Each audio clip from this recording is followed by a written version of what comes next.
ये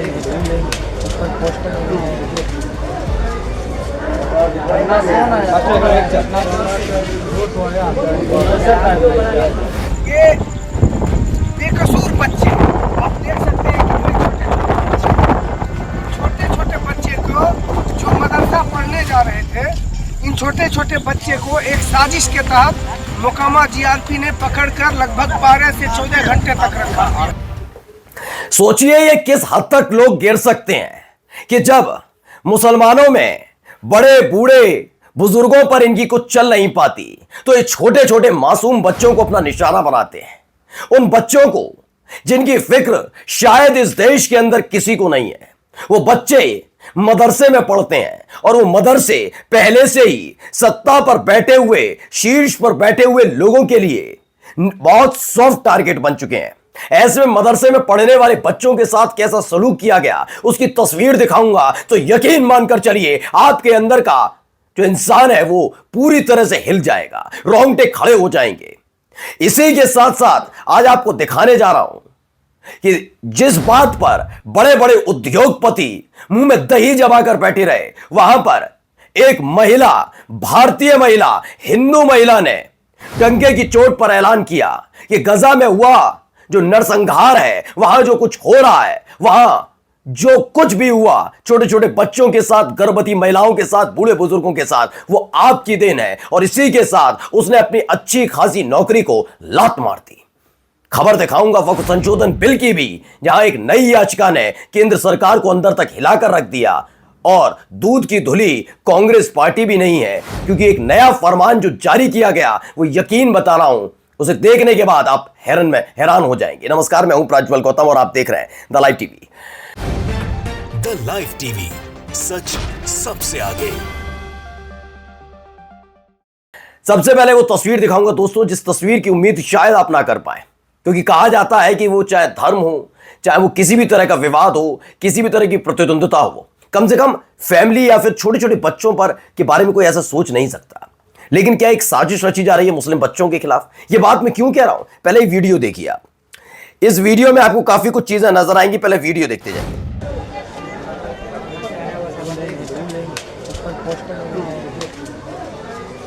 आपको शुरुआती तौर में ये लगा होगा वीडियो देखकर कि इस वीडियो में आपको एक रेलिंग वाली, जो लोहे की सलाखों वाली एक पूरी की पूरी दरवाजा है, उसको देखकर लगा होगा हो सकता है मदरसे में पढ़ने वाले बच्चे होंगे, क्योंकि टोपियां हैं सर पर। लेकिन आप जैसे ही इस पर नजर ऊपर घुमाएंगे तो इस पर आपको क्या लिखा हुआ दिखता है? रेलवे सुरक्षा बल। रेलवे सुरक्षा बल का मतलब ये स्टेशन पर जो चौकी थाने बने होते हैं वहां की तस्वीर है, यानी ये बच्चे सारे अंदर हैं। ये यहां कैसे पहुंचे दोस्तों, इसके बारे में देश ने जानने की कोशिश की। इस देश के बिके हुए ईमान वाले गोदी एंकर और मीडिया ने जानने की कोशिश की कि जिन बच्चों को मदरसों में होना चाहिए, जिन्हें बच्चों को पढ़ाना चाहिए, जिन बच्चों की फिक्र इस देश के प्रधानमंत्री करते हैं, जिन बच्चों के लिए लगातार भारतीय जनता पार्टी के नेता जुबान खोलते हैं, बयान देते हैं, वो बच्चे यहां क्या कर रहे हैं? कभी सोचा है? मैं बता देता हूं।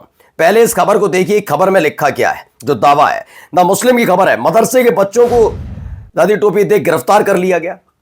बिहार बेगूसराय के मैदा भवन गामा गांव के 32 बच्चों को पुलिस ने मोकामा स्टेशन पर उस समय गिरफ्तार कर लिया जब वो जामिया जकारिया सूरत पढ़ने जा रहे थे।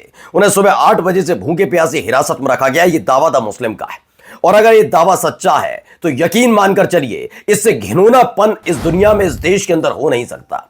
आप कहते हैं ना, गजा का जिक्र करते हैं, मैं भी गजा के लिए लगातार परेशान रहता हूं। हम भी कहते हैं कि इंसानियत, बात ये नहीं है वो मुसलमान है, किसी भी समुदाय के व्यक्ति विशेष और झगड़े विवाद हो सकते हैं, लेकिन बच्चों को निशाना बनाना, बूढ़े बुजुर्गों को निशाना बनाना, महिलाओं को निशाना बनाना, यह इंसानियत नहीं हो सकती। इसलिए गजा के लिए हम भी परेशान रहते हैं।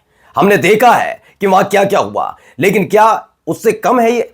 क्या किया था इजराइल ने गजा के साथ, क्या किया था फिलिस्तीनियों के साथ? जब पहला संघर्ष शुरू हुआ तो वहां खाने पीने की पूरी आपूर्ति को रोक दिया था। कई बच्चे भूख से मर गए, मालूम है ना, बमगोला बारूद से ही नहीं, प्यास से मर गए, मालूम है ना।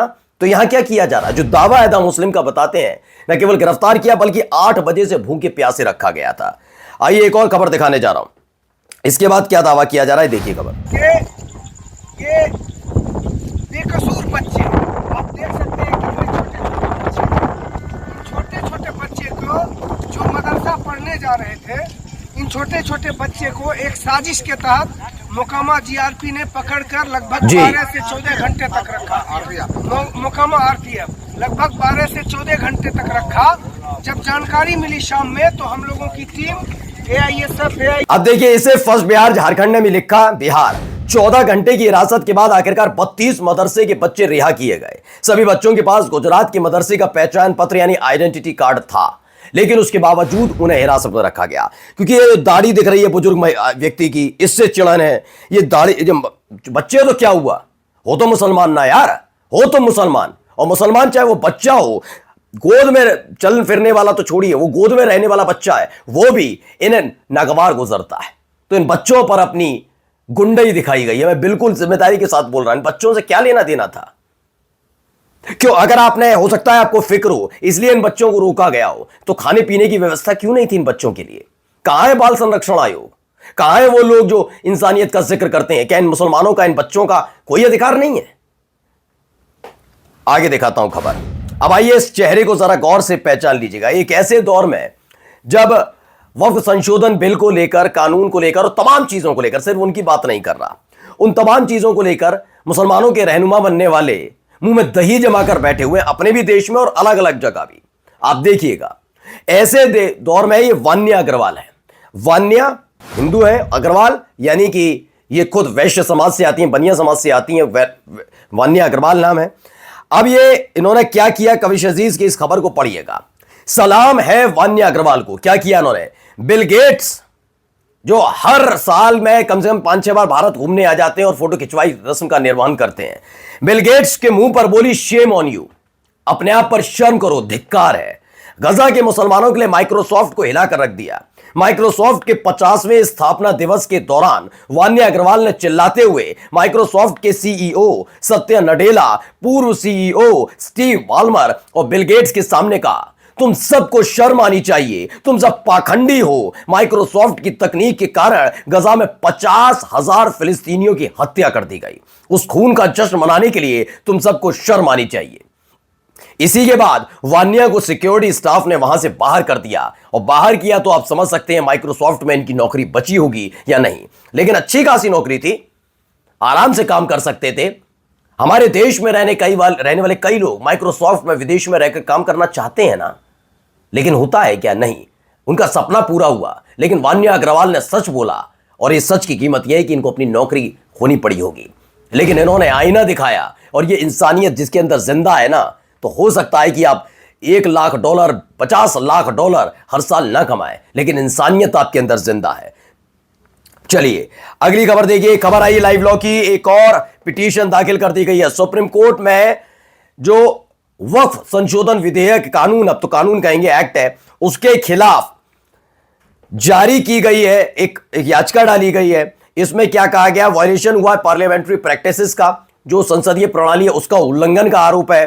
किसने किया है? ये महुआ मोइत्रा ने किया है, जो टीएमसी की सांसद हैं। यही नहीं, उन्होंने कहा rules floated by the chairperson of joint parliamentary committee, यानी कि जगदंबिका पाल जो जेपीसी के अध्यक्ष थे, उन पर भी गंभीर आरोप लगाए गए। तो मसला अब सिर्फ ये रहने वाला नहीं है कि वक्फ संशोधन कानून रद्द होगा, नहीं होगा, बदलाव होगा, नहीं होगा, यहां तक बात सीमित नहीं है। अब एक एक परतें खुलेंगी कि ये जो प्रक्रिया पूरी निभाई गई, लोकसभा में आया, राज्यसभा में आया, जेपीसी के पास गया, वहां क्या हुआ, उसके बाद आया, ये तमाम चीजों की परतें खुलेंगी। और इसी बात का डर कहीं ना कहीं मोदी सरकार को सता रहा होगा। लेकिन एक डर इस देश के मुसलमानों के अंदर भी क्यों है, जरा देख लीजिए। और इसने ऐसे थूका इसने, बेटा हम पागल थोड़ी है यार, हम अच्छे अच्छे घरों से हैं, हमारे पास एक ही काम नहीं है। सुन, हमारे पास एक ही काम नहीं है तुम्हारे को देखने का। अब जब इसने देखो, और तू सरकार है, मैं मुस्लिम हूँ, मुस्लिम है तो क्या तू डॉन है? मैं भी हिंदू, क्या हो गया इस बात से? तो ये तो हमारा, तो क्यों डरा क्यों रहा है बोल के? तू डरा क्यों रहा है ये बोल के?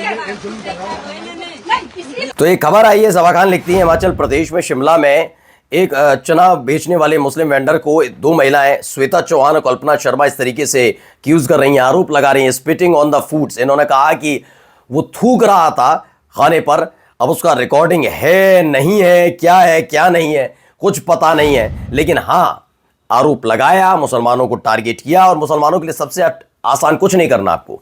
बस आप मुसलमानों के दुकानदारों के पास जाइए और बस ये जाके कह दिए भीड़ इकट्ठी हो जाएगी कि इन्होंने थूका था। कोई आप पे सबूत तो होगा नहीं, और बेचारे उस पर भी सबूत नहीं होगा। अब लैब तो भेजोगे नहीं, भीड़ इतना इंतजार तो करती नहीं है कि लैब भेजा जाए उसमें थूक है या नहीं है। उन्होंने कहा क्या करना है, बस कूट लो, डरा लो, धमका लो, भगा दो, खदेड़ दो। यही काम चल रहा है। इससे किसकी सियासी रोटियां सेकी जाएंगी, कुछ लोगों के चेहरे चमक जाएंगे। लेकिन बात सिर्फ भारतीय जनता पार्टी शासित राज्यों की नहीं है दोस्तों। हिमाचल प्रदेश में जो हुआ, क्या उसको रोक पाए? हिमाचल प्रदेश में तो कांग्रेस की सरकार है और कांग्रेस की सरकार तेलंगाना में भी है।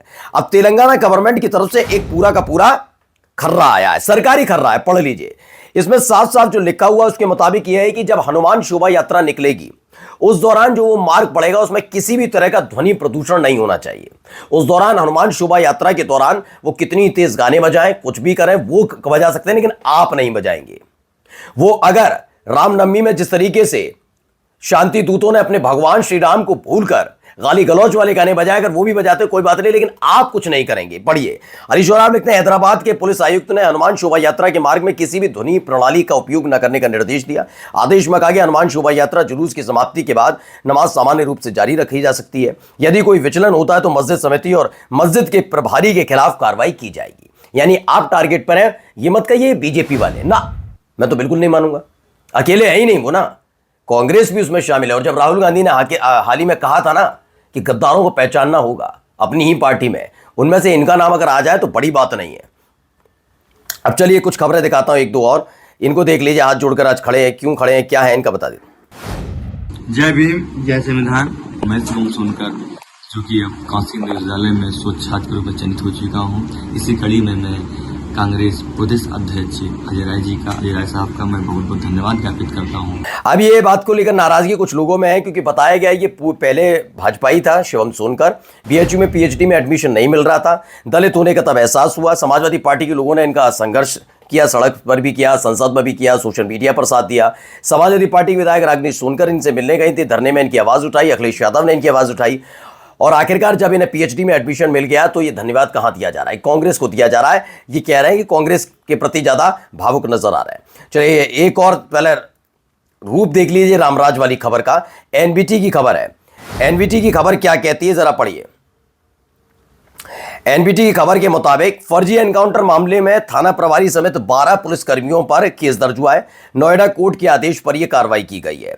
जज ने पूछा क्या मालखाने से उड़कर गया तमंचा कानपुर का एनकाउंटर अदालत में झूठा निकला, 2 युवकों के पैर में मारी थी गोली। तो ये वहां पर ऐसे रामराज स्थापित किया जा रहा है, लेकिन रामराज है, कहा है महंत ने, संत ने, तो मानना तो पड़ेगा ही। नमस्कार। द लाइव टीवी, सच सबसे आगे।